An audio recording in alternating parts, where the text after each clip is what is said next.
that Nissan. I remember I was like super embarrassed about that too because I remember Chad came out or you came out and it was hella hot in Tulare during the summer. It was like 107, 113, and like I couldn't even put the AC on because the damn car would turn off. And it's like not an old car. It's just I had bought that car because my other car was even worse. And yeah, no, I mean, I've been going through a lot, like trying to process stuff and like understand what was going on because I think a lot of the time I've been tattooing like 8-9 years and I've been on like autopilot. Like I was just going, like I'm like there's an end goal and I'm just gonna go and go and go, and like looking back watching that and thinking about it, and I had accomplished a lot. I had won awards and I had been in a newspaper. I got featured in books. I fucking won more awards. I met a lot of people, like both in the industry and outside the industry that could be like, considered famous. And my fucking car can't start, like, and I'm fucking can't even afford to fix it. So it's like, dude, like, I don't know. I wasn't paying attention to it then. Back then I was like, that's just how it is. But that shit does kind of fuck with you. I think it was not motivation. It just was normal then. Until I decided it wasn't. So having that car was really good because the engine blew up. And then it blew up again after I bought another engine. So, sometimes you gotta step your standard up. And you gotta embrace change to change your situation. So that car, and watching that clip, it's super funny because I'm like, well, this is how it is.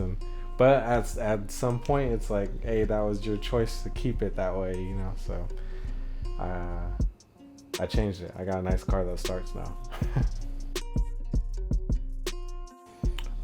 The Anubis tattoo was his dog, his pet. It was pretty much like his baby. So I've known X since like 3rd grade, and just like Mike, like we've ran together, we've gotten into all sorts of trouble. We've had a bunch of great times. We know a lot of the same people. I'll crash on his couch a lot. Like he helped me out and come all over the place. It was important for him to be a part of it, just because I was like, you are a part of what I've been doing for a long time, so of course you're gonna be in here, and the tattoo was important for him because that's his baby. So incorporating all these elements, I feel like his list of things that he wanted to do with it, somebody else probably be like, oh man, like, I don't want to do all that work. But for me, I was more than happy to do it just because I know how far he's went out of his way to get not only tattooed by me, but to show him off to people, So the pressure is not very different. The pressure for me was because his dog's name is Diesel. I super like Diesel, so I want to make sure it looked like him. I feel the pressure either way. Recently I started painting a lot more, and I realized that I don't really feel any pressure painting, but when I'm tattooing, even if it's somebody I know or don't know, there is pressure, and you can't be out here all crazy making marks that don't make sense, like a painting. So I think before I used to always think like, it's like whatever, like I wasn't tripping, but I had like secret anxiety, I think, because not tattooing for a minute kind of showed me like it doesn't matter if you know the person or don't know the person, like tattooing is stressful. That's probably why all tattooers' backs are fucked up, because they could have the best posture and they'll still go home like, man, oh, fucking back hurts. Like, yeah, because what you're doing is crazy, fool. Like, you're doing some weird shit on people, and like it is stressful. You're making a million decisions a second, or at least 5 decisions a second for 60 seconds in a minute, and then you have like 60 minutes in an hour, and you're sitting there for 8 hours, and it's like a lot of high level decision making with if you make the wrong decision, it's gonna look crazy. Before, it used to be with my friends that it would get me more. I don't know what it is or what the shift is, maybe getting older or something.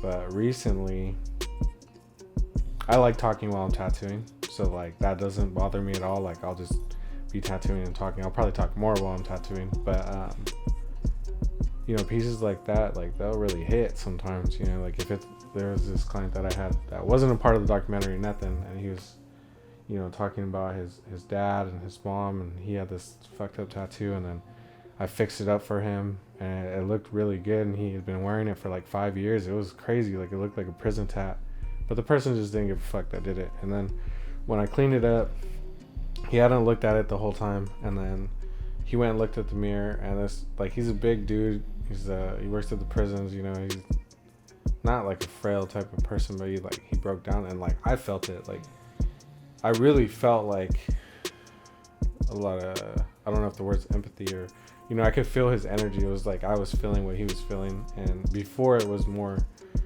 like with X, definitely I could feel it. When he's hyped, I could feel it. But I think the more time goes on, even people that I don't know, like I can feel it a lot more with that type of stuff. So it doesn't mess me up, but it definitely motivates me when I hear the stories, whether they're good or bad. I guess it makes them, it makes them people. They're not just somebody walking in. It's hard to separate yourself sometimes. I think there's a lot of artists that maybe struggle with that, where they don't see like it's an infinity sign, but that thing means a lot, and this person, whoever they are, like it matters. For me, animals help a lot. Up until recently, I was living alone, and I was dealing with a lot of stuff, like, and whether I wanted to admit it or not, like I'm pretty open about, like, I see a counselor, pretty often, and having a companion there is super nice. I like it. Even in the first episode, I already had Lorelai, that's my dog, and now I have Luke, and then me and my girl live together, and she brought her dog Pebbles. I'm all about Pebbles. And then we got Sergeant Peppers, the cat, and then I got Kirk, the fish. I got Big Baby John. That's one of the little plants back there. Like, I don't know. It's cool. Like,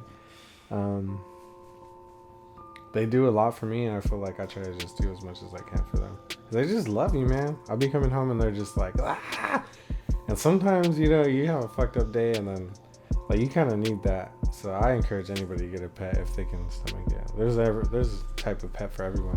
I mean, my pet was like a secret therapy dog. I didn't even know, but they did a lot for me. So whenever I get my tattoos of my pet, I hope whoever I get it done by takes it as seriously as I did it for X, because that stuff helps. I don't know if that's what it was for him, but I know that's his little homie, so it means a lot.